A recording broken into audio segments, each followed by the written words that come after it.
Graham, last year when I know you were getting offers in North Texas, and you said you turned something down because you knew how special the offense would be. This year, did that kind of weigh on you with how special this offense could possibly be next year when you kind of decide to stay? Oh, for sure. I think to me the most important thing, and the same thing with North Texas, is the guys you're around, the people you're around in the office and the players you have, and I think here, I've said it a million times since I've been here, we have a really special group of not only young men in the locker room, but a great group of guys that I get to work with every day. And you can't put a price or that can't be weighed in anything else. That's just something that when you're there and you have something really, really special, you know it. And again, that's a hard thing to leave. And so, like I said, with the offensive staff I get to work with, and with the young men I get to work with every day on our players, it's a great place and a great group of guys. And so that's not something that you really want to leave. What was the process you went through just to weigh the options and to reach that final conclusion?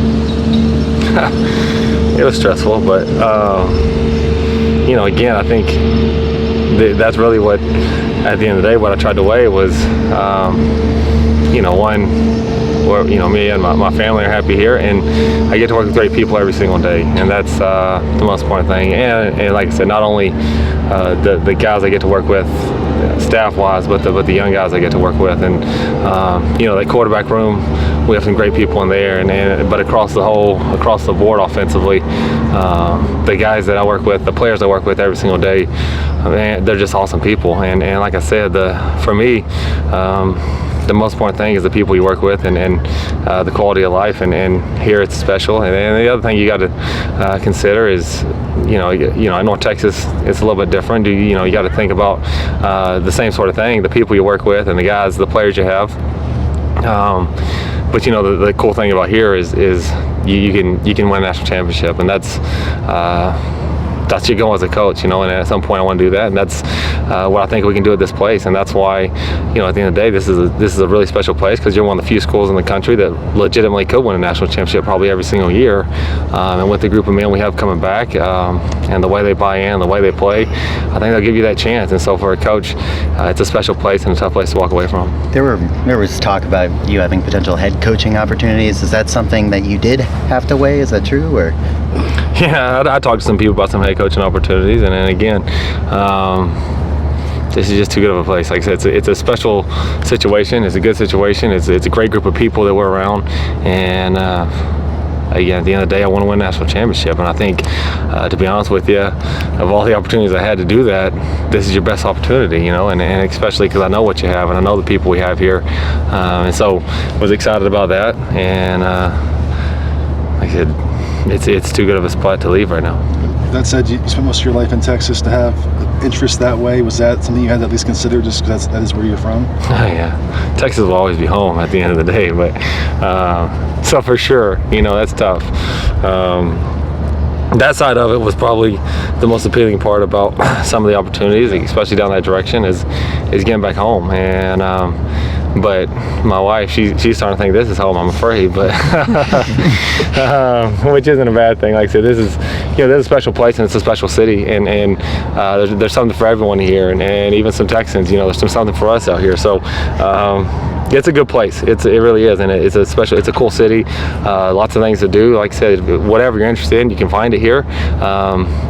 Like I said, my wife thinks she lives in paradise, and my son, he lives with Mickey Mouse on the beach. So what's not to like, right? So, they're happy, and like I said, if they're happy, this is, again, that helps the cause. If you're in some places that the family's not as happy, getting home would be probably would have weighed a lot more into it. But when this is a place that the family's happy, that you got a special place here, and again, Texas will always be home, and at some point I'll probably live there again, probably when I'm retired. But when you look at jobs, and when you look at opportunities, and when you look at, again, a chance to win a national championship and work with great people and do that with great people, this just seemed to be like the best spot.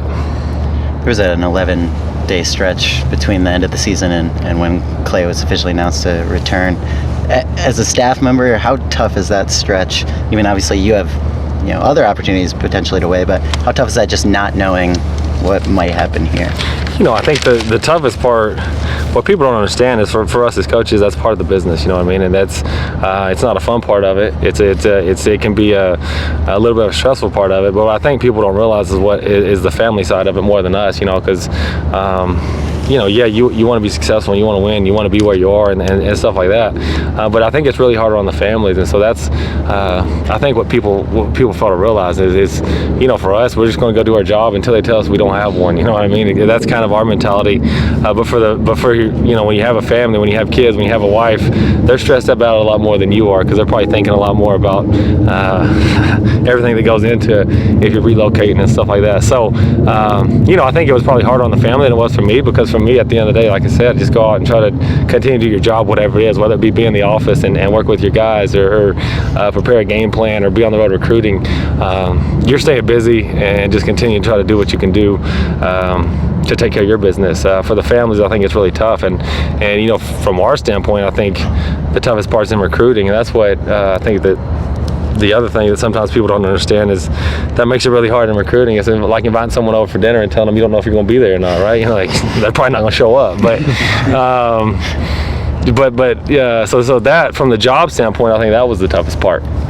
And then it was hard on the families, but that was a strange time, and obviously you're getting reports both ways, but Clay was awesome, and that's the thing that I'll say about Clay, that throughout the season and even during that time, he never changed, and that's I got a lot of respect for him because of that. He's the same guy every single day, no matter if we won, if we lost, when things are being said good about him, or if things are being said bad about him, he never changed. He's the same person. He encouraged us to be the same person, and because of that, I think it allowed us to do our jobs better.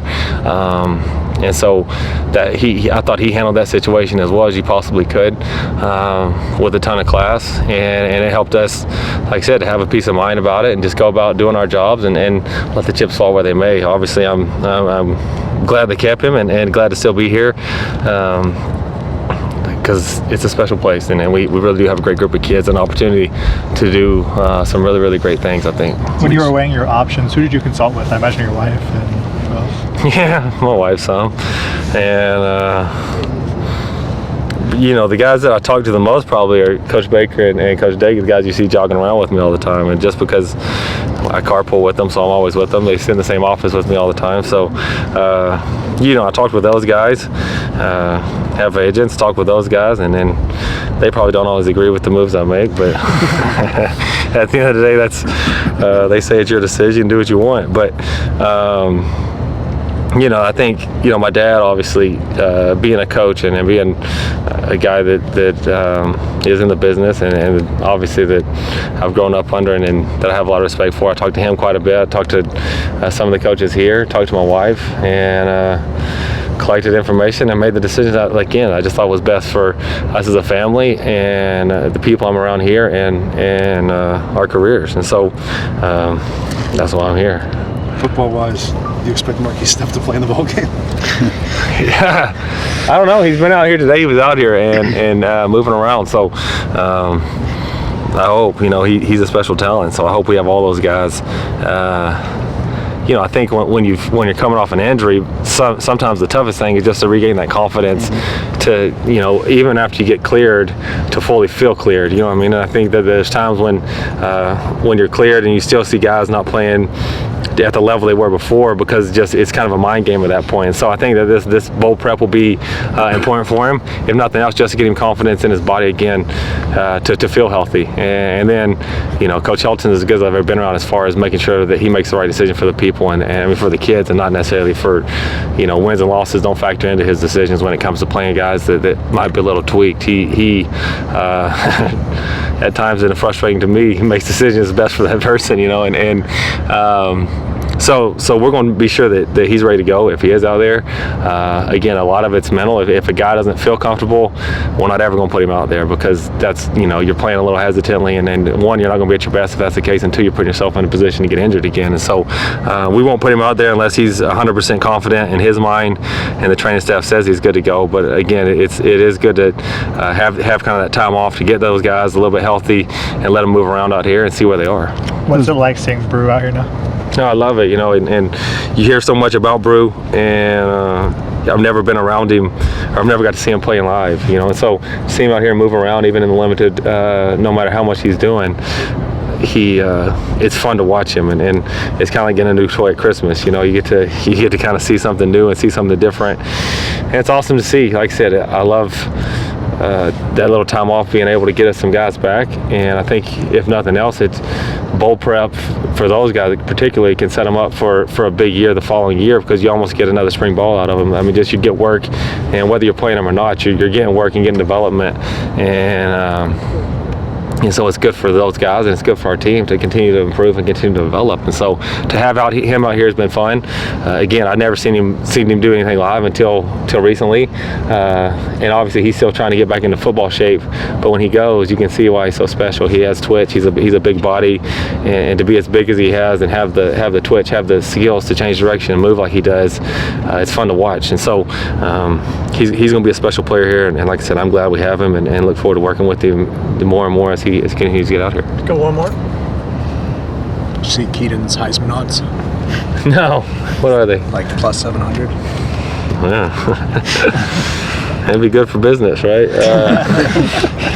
You know, that'd be good for the program. It'd obviously be great for Kedon, and it'd be good for my career. So I'm pulling for him. If I could bet on him, maybe I'd bet on him, but that's not legal, you know. So no, he's a special talent, and with the guys around him, I don't blame him for giving him good odds. You know, if you got that kind of talent around him, and a kid that's as humble as he is and as talented as he is, and does everything that, you know, works the way he works, I would think he has as good of a shot as anyone. So hopefully next year we're in New York about this time. That'd be fun. Good. Cool.